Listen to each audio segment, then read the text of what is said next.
Mmm! Mmm! Lasang-lasa mo yung walnut. Tapos pag matagal mo siyang kinakagat, nandun yung taste ng apple. Ito pa isa. Ito pa isa, Ben. Hindi na natin ito bibitinin para tuloy-tuloy na. Okay. Okay, pero kailangan, Debs, ha? Unboxing, flexing na tayo para isahan na lang. Para wala na maraming paliwanagan ngayon. Bahala na si Batman dyan. Basta ang importante, nai-unbox na natin ng maayos yun. Maipakita na natin ng maayos. Hindi nagigil, be. May, ay, shucks! Uy, shucks! Hala. Ay, ito na yung inaantay ko. Kung napansin nyo guys ha, ito ha, ang dami ko ng videos regarding for this Ferrara. Sa kanya mismo, ayan, nagpadala siya uli sa atin. At ito, tikman natin yung kanyang bagong product na talaga naman nagtitrending dito kay TikTok. Red Apple Walnut Cake. Bebe, walnut cake daw. Try natin.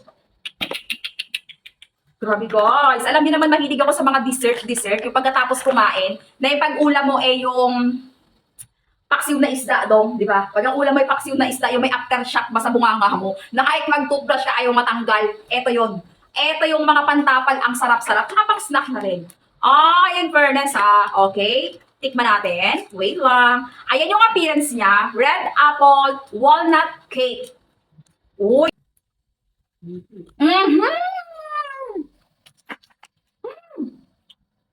Ang sarap. Eto be ha, hindi siya matamis. Promise. Hindi matamis guys. I assure you, hindi matamis. Good na good sa mga yung gusto ng snack. Tapos healthy. Nandun yung lasa ng walnut. Tapos sa dulo niya yung apple. Red apple siya. Mmm. Mmm. Mmm. Gusto mo na ganito. Tikman mo. Bili ka isa.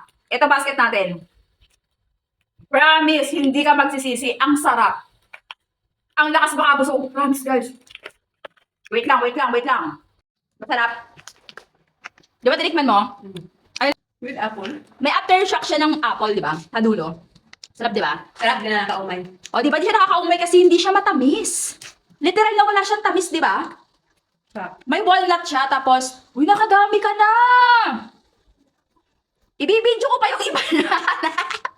Aray, saan nakaka-order niyan? Diyan, sa basket. Okay. Uy, nakadami ka na, be. Ang takaw mo. Sarap. O, di ba? Sarap, di ba? Hindi siya nakakaumay, no? Hindi siya masyadong matamis, tama-tama lang. O, di ba? Very good.